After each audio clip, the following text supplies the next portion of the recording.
merci d'être ici pour la série de webinaires UNF Université.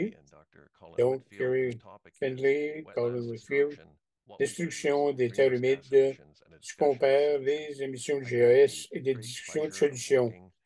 J'ai eu l'occasion de travailler avec Colin et Kerry par le passé et on va en voir en plus.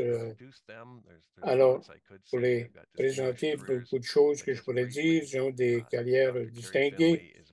Professeur Kerry est professeur de biologie d'écologie à l'Université de Regina, co-directrice de l'Université de Regina, son institut de changement environnemental et société. Elle met l'accent sur l'écologie aquatique, la biochimie, la biogéochimie, surtout le rôle des lacs, des prairies, des étangs, terres humides, des réservoirs et tout cela. Elle travaille aussi pour incorporer des perspectives sociales et politiques. Alors, en matière de conflits, vulnérabilité, adaptation, des analyses et impliquer les communautés locales. Colin Whitfield est professeur associé à l'Université de Saskatchewan. C'est l'École d'environnement et de durabilité et l'Institut mondial pour la sécurité de l'eau, intéressé sur les pressions des activités humaines, comment elles influencent les ressources halieutiques ou aquatiques plutôt et l'eau, les écosystèmes, surtout au niveau des bassins versants. Alors, il fait de la recherche sur les différents aspects de la pollution atmosphérique, l'hydrochimie et la dynamique des gaz à effet de serre. Alors, il va partager son écran et commencer la présentation.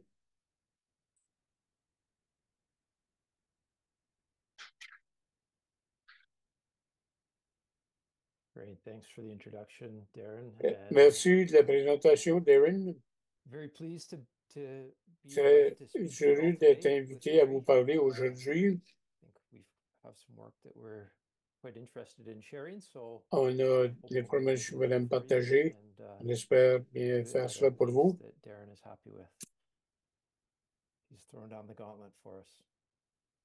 Alors, le titre « Destruction des terres humides », ce que nous perdons en émissions, en quantification des émissions.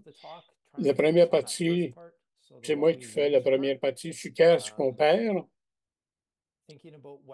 On parle de la perte des services des écosystèmes des terres humides et parler un peu de ce qui se passe dans les prairies, comportement des terres humides et tout cela.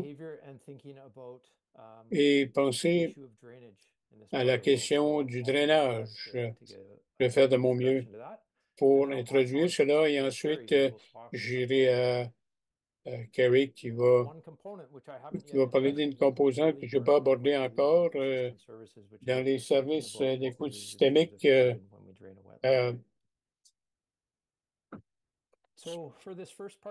Alors, la première partie, je vais parler de l'eau sur les prairies, des questions clés, surtout pour ceux qui nous rejoignent de d'autres points du pays. J'ai vécu dans les prairies depuis 13 ans et je me débat encore pour figurer comment le paysage fonctionne ici. C'est différent qu'ailleurs au pays. Je vais essayer de jeter de la lumière là-dessus. On va parler des terres humides, de leur drainage, et faire un survol de l'approche scientifique pour quantifier certains des impacts qui peuvent avoir lieu. Et je vais résumer ces catégories-là au niveau de la perte des services écosystémiques avant de passer la parole à Kerry.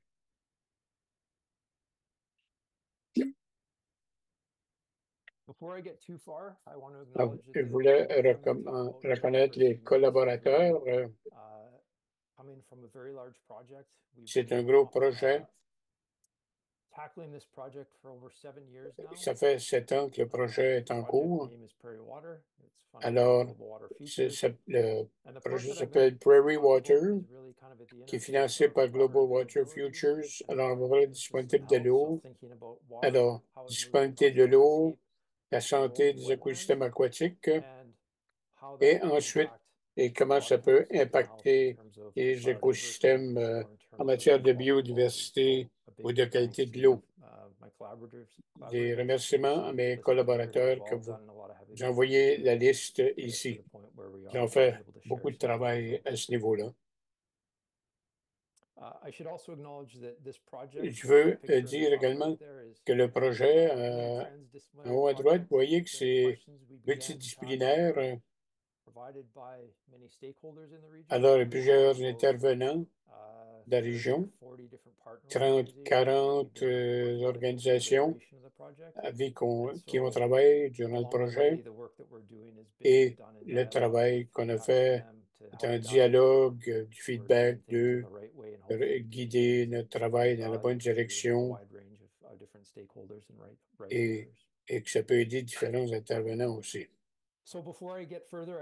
Alors, je veux reconnaître que je suis le territoire du traité 6, mes métiers, et donner faire mes respects à vos ancêtres, nos relations, et la plupart du travail aujourd'hui a été fait à l'Université de Saskatchewan-Saskatoon, mais ça couvre toute la région d'ici, différents traités, différents territoires de traités. Alors, quand on pense aux prairies, c'est important de penser à ceci comme une région d'extrême. Nous avons des températures qui vont de moins 40 l'hiver et plus 40 des fois l'été. Alors, c'est une très grande variabilité et souvent, ça change en peu de temps, dans quelques jours. C'est également une région qui, à cause de cet aspect que le climat, nous voyons de longues périodes où la neige est gelée, où l'eau est gelée, et d'autres périodes durant le printemps où l'eau peut couler. Il y en a assez, mais des fois, elle ne va pas très loin à cause du rôle des terres humides qui vont entreposer beaucoup d'eau. On va de cycles où nous avons des cycles pluriannuels qui sont trempes et d'autres qui sont sèches. Et je dis aux gens, c'est une région où presque des fois tu n'as pas assez d'eau ou des fois tu as trop d'eau. Rarement juste le bon montant d'eau. Alors, étant région semi-aride, beaucoup de l'eau qu'on utilise vient de l'extérieur de la région, vient des montagnes rocheuses. Elle coule dans les rivières comme la Saskatchewan et d'autres rivières qui amènent de l'eau aux villes et à l'industrie. Nous avons également plusieurs lacs qui sont riches en nutriments. Alors, gérer l'eau dans ces paysages-là, voilà les enjeux de qualité, de quantité de l'eau et différents défis. Alors, qu'est-ce qu'on essaie de faire? C'est d'aider à avoir des communautés qui sont plus résilientes et nous espérons que ce qu'on peut faire, c'est de faire penser à ces ressources en eau et comment nos actions pourraient changer ces ressources-là à l'avenir et à l'avenir et de penser à la gouvernance du système et comment ça peut affecter la disponibilité des ressources en eau à l'avenir. Un des enjeux ici, c'est une grosse question à propos du drainage des terres humides, mais avant d'en parler, je veux souligner certaines des valeurs des terres humides. Parfois, on est naïf, on pense que c'est connu par tout le monde, que les terres humides, la valeur des terres humides est connue à l'échelle planétaire, mais on voit même chez nous, on parle des gens de différents endroits et ce n'est pas toujours bien compris. Ce n'est pas compris de la même manière. Alors, quand on pense aux dépressions dans les prairies, on dit que c'est des trous d'eau. Il y en a plusieurs qui ont de l'eau pour de courtes périodes, d'autres pendant des périodes plus longues, et ils retiennent de l'eau quand il y a beaucoup d'eau. Ça aide au niveau contrôle des inondations, mais aussi de l'eau pour le paysage environnement. Quand les choses sont sèches, alors ils sont très importantes comme habitat. On appelle ça la manufacture des canards de l'Amérique du Nord. Plusieurs de ces espèces-là dépendent de ces habitats-là pour la migration et, et des habitats riverains aussi autour de ces trous d'eau. Alors, c'est une zone importante de recharge de l'eau, surtout peut-être de l'eau qui s'accumule, l'écoulement, le ruissellement printanier. Une partie de l'eau peut infiltrer en dessous du système pour nourrir les sources, les nappes phréatiques. Alors, c'est très important pour retenir l'eau. Alors, il y a de la biochimie qui se passe là. Ils vont entreposer des nutriments, accumuler des nutriments et alimenter l'eau qui va couler par la suite quand il y a assez d'eau pour ainsi faire. Dans les prairies, c'est intéressant pour moi de voir le contraste au niveau des terres humides. Certains qui voient ça comme étant très valables et qui ont une valeur inhérente, et d'autres qui pensent que c'est des terres perdues, comme en Saskatchewan, et qu'on parle pour l'évaluation des terres. Là où il y a beaucoup de terres humides, de peu de valeur, euh, et quand on regarde la catégorisation, c'est catégorisé comme une terre vague ou ne pas utilisée.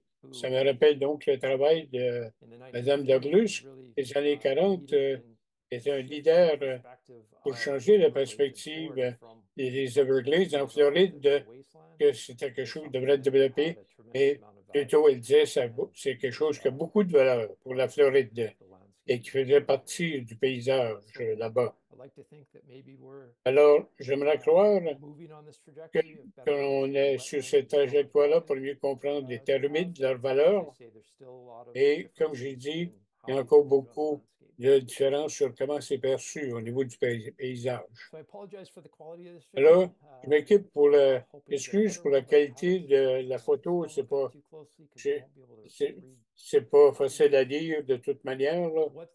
Ce que l'image montre, c'est l'intensité du drainage des, des, des fossés, des zones en rouge, ont beaucoup de fossés, de drainage, et ça, c'est la destruction des termites pour enlever l'eau. Si on regarde d'un peu plus près,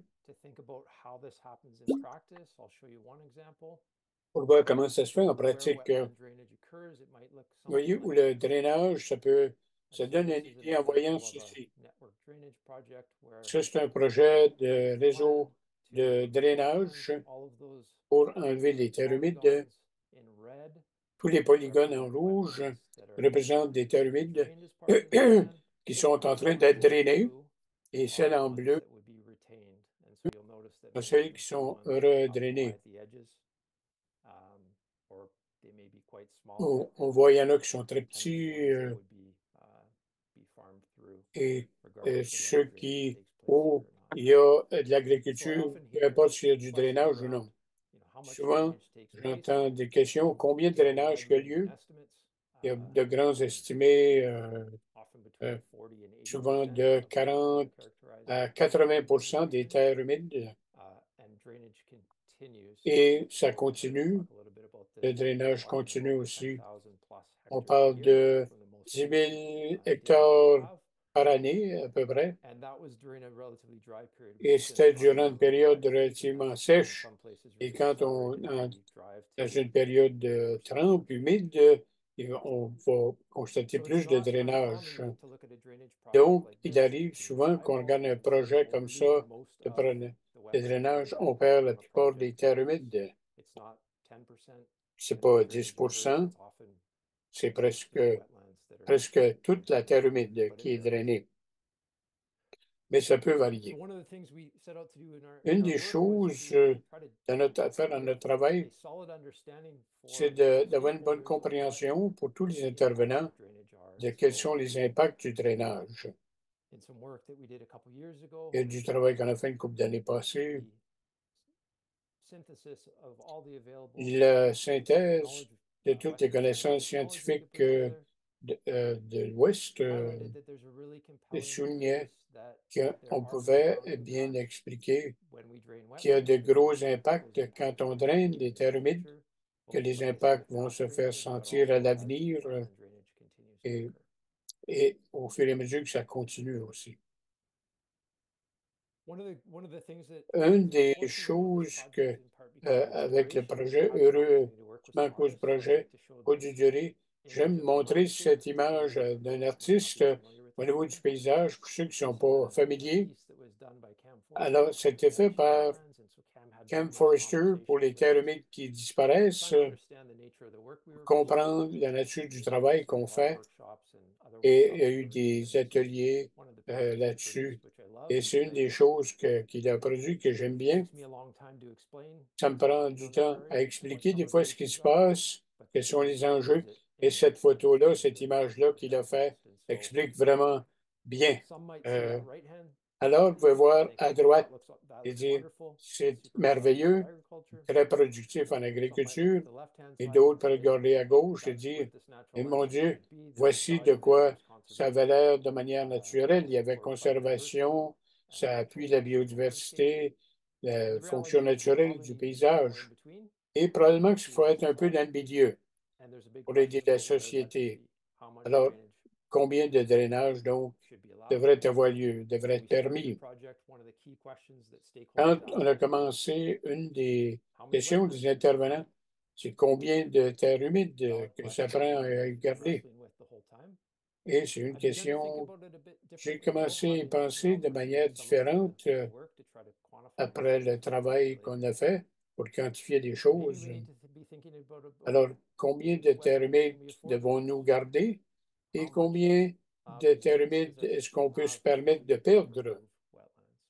Et qu'est-ce qui va se passer? Alors, je vais essayer de mettre l'accent sur qu'est-ce qui se passe quand on utilise cela. Et avant de faire ça, je veux montrer que c'est un problème un peu difficile, troublant. Il y a différents points de vue. C'est quelque chose qui... Il n'y a pas une définition même acceptée de qu'est-ce que c'est une terre humide. Il y a différents facteurs. Il y a plusieurs intervenants et il y a différents points de vue contrastants là-dessus. Et de quoi ça avait l'air, ça devrait avoir l'air. Il y a de l'incertitude à cause du climat qui va changer l'hydrologie de la région. Il y a différentes solutions qu'on ne pourra pas évaluer facilement. Et ça continue à évoluer, en fait. Alors, depuis les années 2010 jusqu'à récemment, où on a eu des sécheresses. Alors, les conversations changent au fur et à mesure qu'on passe à travers les cycles naturels et aussi, sans oublier le changement climatique.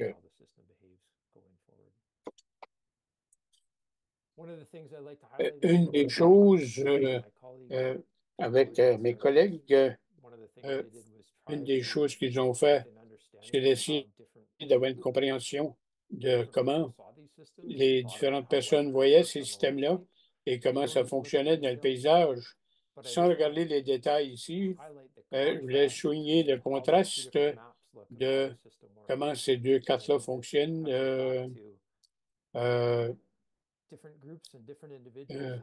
Alors, on aura différents points de vue à propos du paysage, le rôle, combien qu'on approche et comment on gère le système aussi.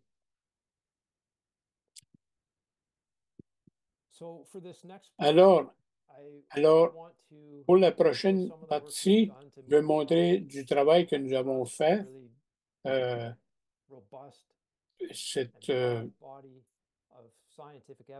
Beaucoup de preuves scientifiques qui montre qu'il y a des impacts quand on draine les terres humides. On essaie de quantifier cela et j'espère qu'en les quantifiant, on pourrait mieux informer, éclairer les conversations de comment on a géré cela. Et je montre ceci rapidement. Je vais revenir plus tard quand on pourra faire ça à propos des différents services et ce que je vais expliquer ici. Un peu plus ici. Tout d'abord, je vais parler comment est-ce qu'on approche là. Tout d'abord, une classification, l'exercice de classification des bassins versants. Comme j'ai mentionné pour l'hydrologie, c'est complexe. Alors, quand on regarde la carte de la région, toutes les régions oranges, ça ne va pas contribuer de l'eau normalement dans un ruisseau. On dit que ce n'est pas efficace, ça n'amène pas du ruissellement dans les lacs. Alors, c'est difficile de prédire ce qui se passe dans le paysage quand l'eau ne se va pas dans un terre humide ou est-ce qu'elle retourne à l'atmosphère ou dans la nappe phréatique. Il y a différents endroits où nous avons des recherches qui étaient faites pendant plusieurs années et on n'a pas remarqué comment ça peut être utile. Alors, on a fait des petits bassins versants. Alors, c'est des bassins versants, des fois qui correspondent à de très grandes fermes. Vous voyez des lignes. On classifie ces choses-là selon les caractéristiques biophysiques des comportements à travers la région. Et on a établi l'analyse de données 7 différentes classifications de bassins versants. Alors, 100 km carrés, il y en a au-dessus de 125 là-dedans. On a exclu des choses qui étaient à l'extérieur des prairies. Avec ce qu'on fait, c'est des modèles.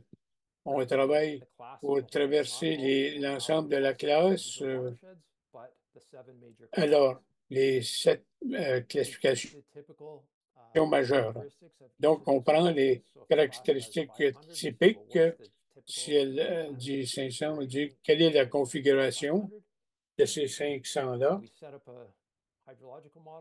On fait un modèle hydrologique et ensuite on fait une série, c'est modélisé avec un modèle climatique d'une quarantaine d'années. Alors, on a examiné l'hydrologie, combien d'écoulements qui vient des cours d'eau. Voici des observations pour les cours d'eau qui rentrent dans ces 7 classifications-là. Même si on ne les a pas toutes classifiées selon le comportement hydrologique, on les a classifiés avec différents comportements. Il y en a qui ont beaucoup d'écoulements, d'autres très peu, d'autres minimes. Quand on applique notre modèle, et ce n'est pas calibré, ça fait un très bon travail de capter les différents comportements. Et vous voyez qu'il y a des différences et on s'y attendait. On ne veut pas modéler un vrai bassin versant, mais on modèle quelque chose qui démontre le comportement dans différents paysages et comment on utilise le modèle selon les intrants au niveau des changements climatiques et tout cela. Et aussi les zones de captage et de relevé de l'Environnement Canada. Alors, comment est-ce que les services d'écosystémique vont-ils réagir à la perte des terres humides? Qu'est-ce qui arrive quand on change le paysage des terres humides? Alors, donc, c'est une représentation ici. On enlève les terres humides graduellement 10, 20 aller jusqu'à 100 pour voir de quoi ça va avoir l'air. Donc, ça m'amène à ma dernière partie de ma présentation. Je vais résumer. qu'est-ce qui se passe au niveau des services écosystémiques. Je vous montre les résultats pour une des classes et il y a quelques raisons. C'est la plus haute densité d'eau. Et si on voit la carte ici, qu'on a vue plus tôt, qui montre l'intensité du drainage, et on couvre aussi la zone avec la plus haute intensité de drainage. Alors, qu'est-ce qui se passe avec le débit des cours d'eau et les populations, les jusqu'aux populations de canards et des oiseaux? Avant de faire ça, je vais montrer le graphique ici. Alors, on regarde le comportement biophysique à gauche et en bas, on a les zones de terre humide drainées, de bas, de faible à 100%. Et ça, qu'est-ce qui change à gauche au niveau du comportement biophysique? Alors, quand c'est plat comme ça veut dire qu'il y a peu de réaction au drainage et ça peut augmenter au fur et à mesure qu'on a plus de drainage. Là, ça va causer plus de changements au niveau biophysique. Donc, le débit des cours d'eau. Et pour expliquer cela, ce que je montre ici, c'est les périodes de retour. Vous pouvez penser à l'ampleur d'un événement. Alors, 1, 2, regardez la ligne noire. Ça, c'est la période de retour à tous les 2 ans environ. Et en commençant 10 à 15 millimètres, s'il n'y a pas de drainage. Et au fur et à mesure que on déplace sur cet axe-là, on peut voir que la période de retour, l'ampleur de cette période-là pour le ruissellement annuel va augmenter. Alors, c'est des événements moins fréquents. Il y a aussi plus de potentiel d'inondation, 5 ans, 10 ans ou aller jusqu'à 40 ans environ. Alors, si on regarde une comparaison, selon une condition de drainage, si on draine 90% des terres humides, on va voir plus d'écoulement dans les ruisseaux, dans les cours d'eau. Alors, on voit le même montant dans une année moyenne, une fois tous les 2 ans, comparé à tous les 10 ans. Alors, c'est quelque chose qui se passait aux 40 ans. Maintenant, va se passer à tous les 3-4 ans. Donc, de gros changements là, au niveau du débit des cours d'eau, si l'on draine les terres humides. Les événements plus rares passent de quelques décennies à seulement quelques années. Colin, si tu peux, je demande à Colin de terminer dans 3-4 minutes.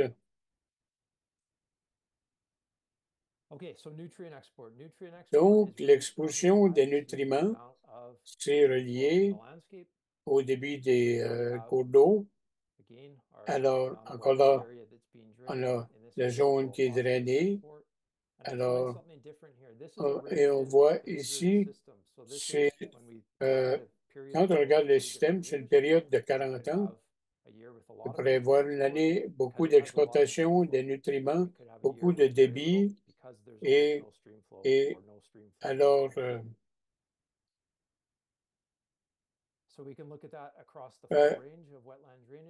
on peut regarder dans l'ensemble, on peut voir 2 choses qui se passent. Dans certaines années, il n'y a pas de réaction. C'est parce que pas le début, c'est pas connecté de manière hydrologique. Donc, il n'y a pas beaucoup d'eau qui sort du paysage pour aller dans des cours d'eau. Mais dans les années plus humides, on voit une augmentation. Alors, si on a un endroit où on draine tous les terres humides, on peut avoir plus d'exportation de nutriments vers les cours d'eau, vers les lacs et tout cela.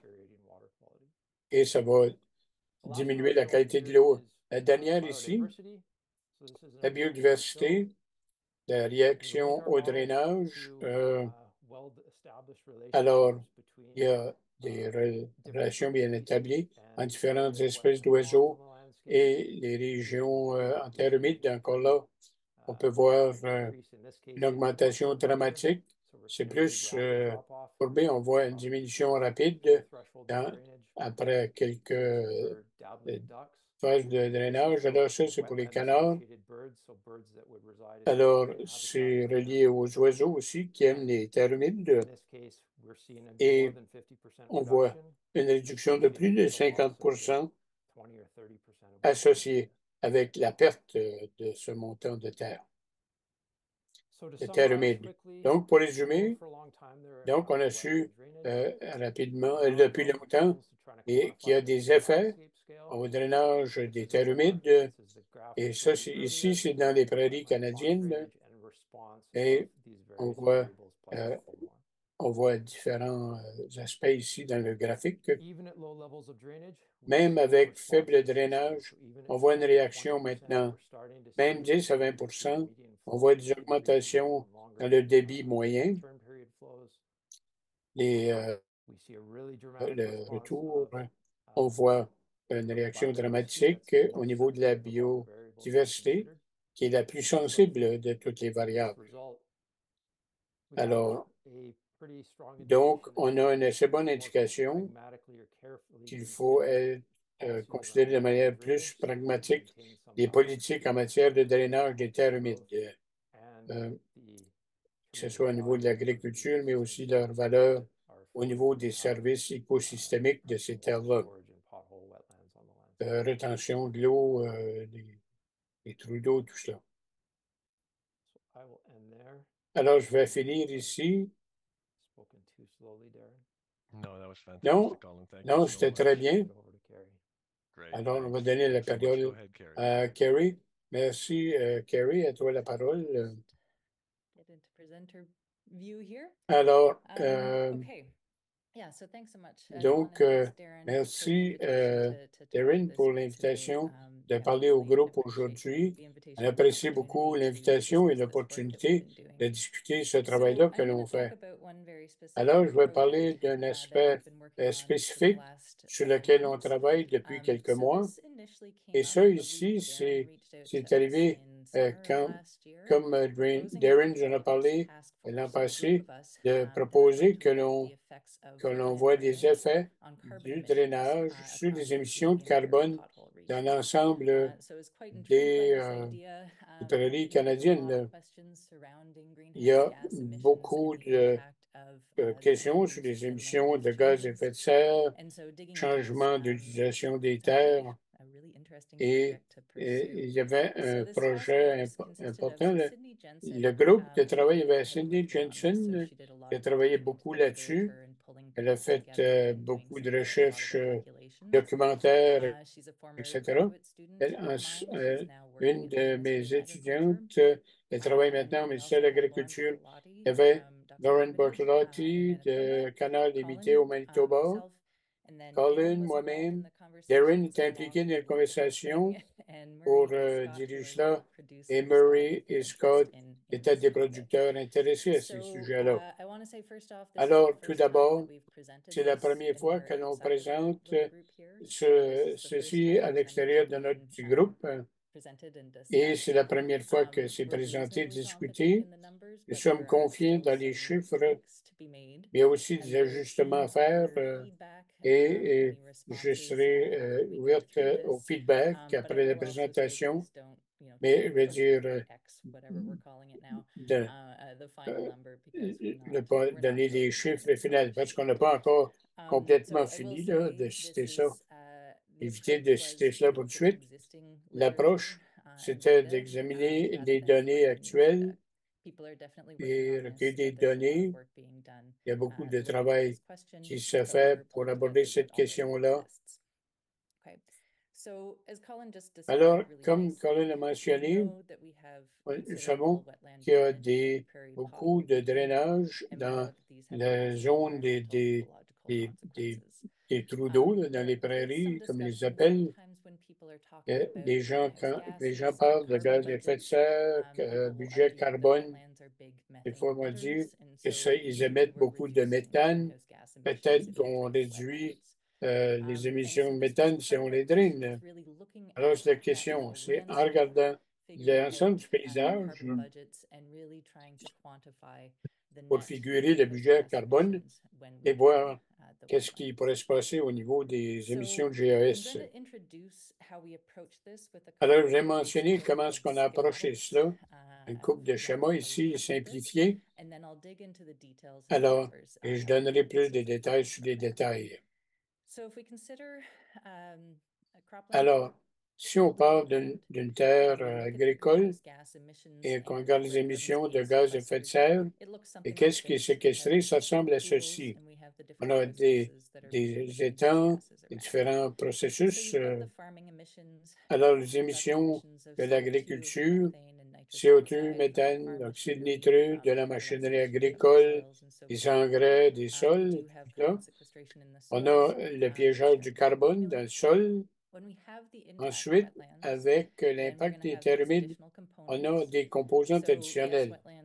Oui, elles vont être libérées du méthane et aussi de l'oxyde nitreux, et aussi ils vont piéger beaucoup de CO2 dans l'eau, les algues, et synthèse, photosynthèse.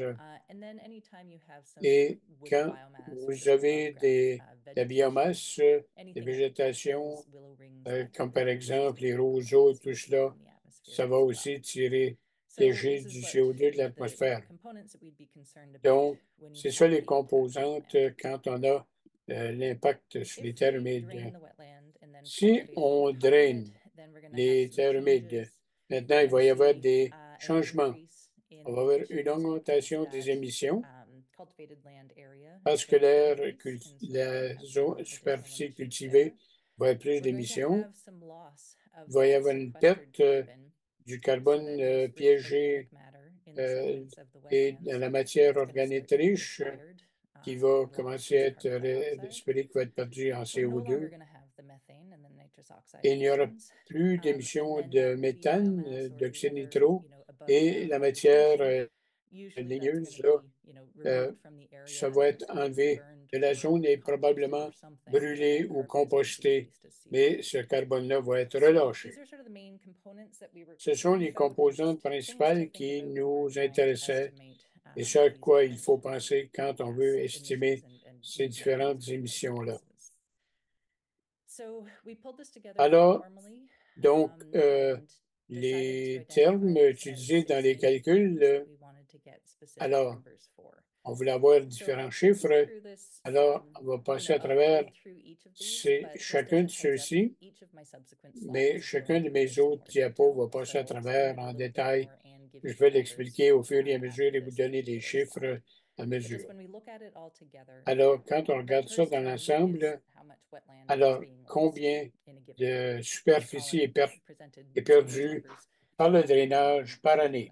Et Colin en a déjà mentionné. Ensuite, combien de carbone est relâché à partir du sol après le drainage ou le labour. Troisièmement, les émissions de gaz à effet de serre qui ont été évitées grâce aux terres humides.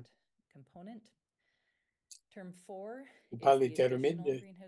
Ensuite, émissions de gaz à effet de serre produites par l'agriculture et l'engraissage de ces anciennes terres humides.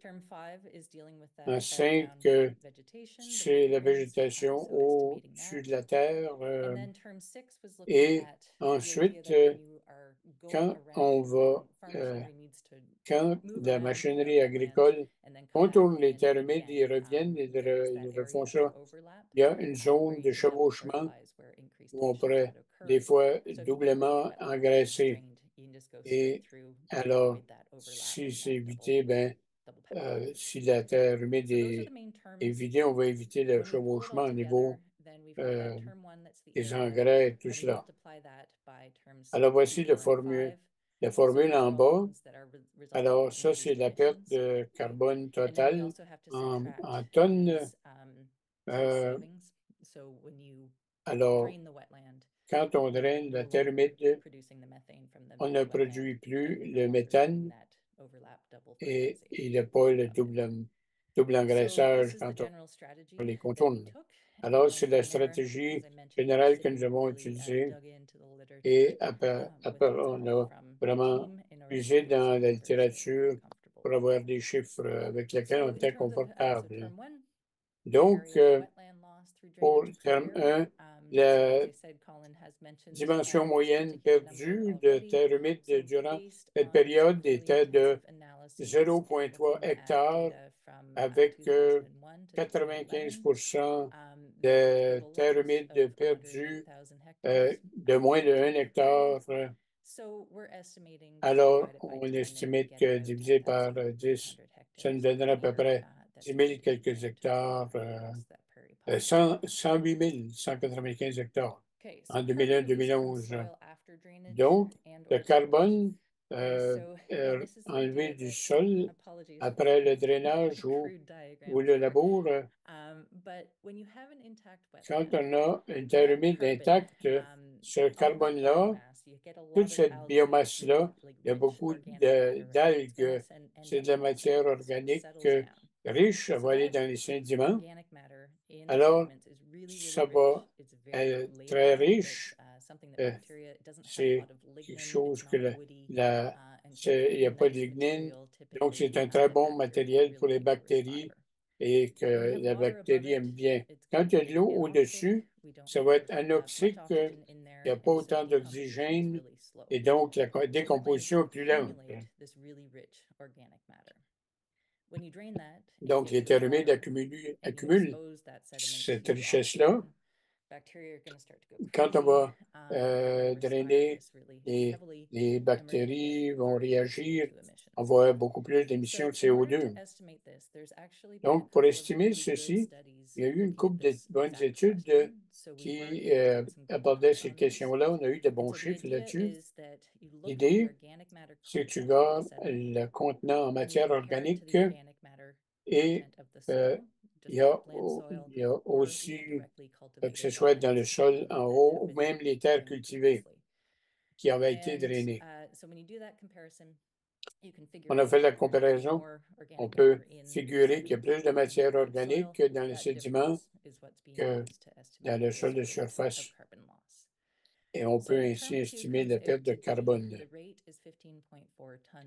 Le taux est de 15,4 tonnes de CO2 par hectare par année. Et ça, c'est le plus gros chiffre là, de toutes ces choses-là qu'on a abordées. C'est celui qui était le plus, qui répond vraiment à la question d'ensemble. C'est très élevé comparé à toute autre superficie par hectare.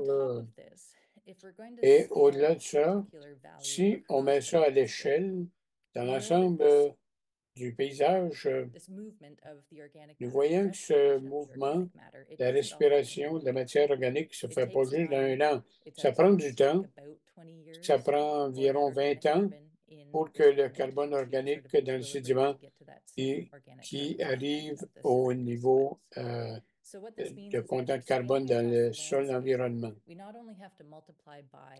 Non seulement il faut multiplier par la superficie et ce qui avait été drainé cette année-là, mais il faut ajouter celle de l'an passé et de l'année précédente. Alors, il faut qu'on aborde ça sur une période de 20 ans. Donc, notre approche à ce chiffre-là, ça a été de pas seulement terme 1, l'air de surface là, par maintenant, multiplié par 20 ans, et on multiplie par le taux d'émission de CO2. Alors, ça revient à 3,3 millions de tonnes de CO2 par année. Alors, et aussi, c'est proche du nombre final. Tout ce qui vient par la suite, les chiffres sont beaucoup plus petits et ils s'annulent plus ou moins. Alors, c'est pas mal légal du chiffre final. Ceci étant dit, je vais quand même vous donner des autres. Donc, les émissions de gaz à effet de serre qui ont été évitées grâce à partir des thermites. Alors, on sait qu'elles peuvent relâcher du méthane, elles peuvent piéger du carbone, du CO2. Il y a beaucoup de travail qui se fait là-dessus. Colin et ses collègues ont fait beaucoup de travail. J'en ai fait un peu. Il y a beaucoup de différentes variabilités au fil de l'espace et du temps, des préoccupations selon laquelle le méthane peut être relâché. On a fait notre mieux basé là-dessus. Et éventuellement, le chiffre, c'est que c'est un puits de carbone net basé sur les valeurs qu'on a découvertes. Donc c'était 0,11 tonnes de captage par année. Alors, on se demandait si ça valait la peine de considérer les thermites qui sont dans le paysage et ils représentent les émissions pré-industrielles. Il ne faudrait pas avoir de crédit en les drainant. Mais on voulait regarder les chiffres. On voulait que ça soit disponible pour ces conversations-là en matière de discussion pour voir de quoi. Pas besoin de l'inclure dans les calculs finaux, mais le chiffre qu'on a est pas mal petit et sont vus comme des puits de carbone pour piéger le carbone. Au numéro 4, alors on a drainé la terre humide. Maintenant, on commence à la cultiver et maintenant, on va augmenter la zone disponible et augmenter les émissions de CO2. Alors, émissions directes et indirectes d'oxyde nitreux, CO2, on va 0,55 tonnes de CO2 par hectare par année. Je pense que c'était le deuxième plus gros chiffre, mais c'est quand même 30 fois moins que le montant total qu'on avait vu auparavant. Au numéro 5, c'est le plus difficile à déterminer. Je vais expliquer notre approche. Si on enlevait toute la végétation qu'elle a brûlée ou décomposée, alors combien de carbone serait libéré? Alors, il faudrait faire des suppositions sur comment ces zones-là, la grosseur de ces arbres-là, des saules, les anneaux de saules et tout cela. On sait que ce n'est pas tous les thermites qui ont des saules autour. Alors, on a déterminé 12 des thermites de drainés contenaient de ces anneaux de saules. Donc, ça donnait un équivalent de 0,075 tonnes de CO2 d'équivalent par hectare par année. Donc, pas une grosse influence. Et ensuite, le dernier, l'oxyde nitreux, émissions évitées en réduisant le chevauchement. Donc, c'était probablement ce qui était plus difficile, la géométrie. C'est où tu as une terre humide, il faut la contourner, une certaine zone autour et éviter le chevauchement. C'est difficile à calculer et aussi de figurer l'impact de la surfertilisation sur les émissions d'oxyde nitreux.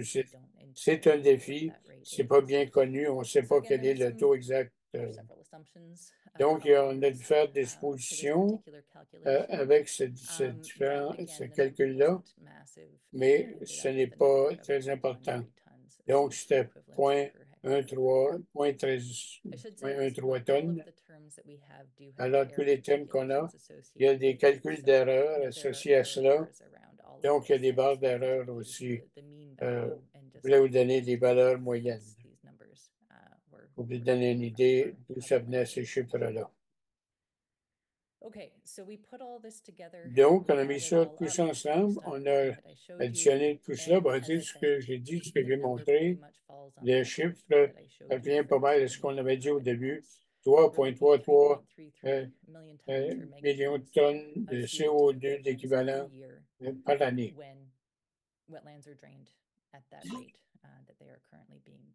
Quand les terres humides sont drainées au rythme qu'elles le sont maintenant. Alors, c'est la plus grosse perte là, au niveau des émissions de gaz à effet de serre. Alors, de quoi ça a l'air? Alors, si on met une autre échelle, pour revenir au calcul, les émissions totales du Canada en 2021 pour l'agriculture étaient de 54 mégatonnes de CO2 d'équivalent par année et les provinces des prairies seraient responsables pour 64 de cela. Donc, si on fait le calcul, si on compare, on parlerait d'un drainage des terres humides ajoute à environ 10 aux prairies, aux émissions de GES agricoles des provinces des prairies. On pensait que ce serait un gros chiffre, mais on ne savait pas comment ces taux-là allaient se comparer et on allait atterrir avec cela. C'est là où nous en sommes présentement. Il y a définitivement d'autres discussions et plus d'ajustements, de peaufinage, mais je pense que c'est pas mal près des chiffres finales. Là. Alors, il y en a plusieurs. On est intéressé à voir ce que les autres chercheurs ont trouvé en matière de quantification. Donc, on est rendu à 4 heures en Ontario. J'avais d'autres diapos. Et alors, le sujet, on avait parlé de solutions, mais on a parlé surtout des problèmes. Alors, je serais prêt à discuter dans les questions après de quoi auraient l'air les solutions. J'ai fait un peu de travail sur les résolutions de conflits, mais je ne vais pas aller dans les détails maintenant. Alors, présentement, donc, je vais arrêter ma présentation. Donc, merci, Kerry Collin, pour recommander et vous avez été généreux à contribuer votre temps, votre expertise à ce projet-ci, d'essayer de quantifier les émissions de destruction des terres humides et pour noter comment important que ça va être. Ça n'a pas été quantifié auparavant, mais le record canadien officiel des émissions n'inclut pas cela. L'inventaire national n'inclut pas cela. Donc, une des choses que ça peut faire, donc, c'est de contribuer et que le rapport peut commencer à incorporer cela dans le rapport des émissions du Canada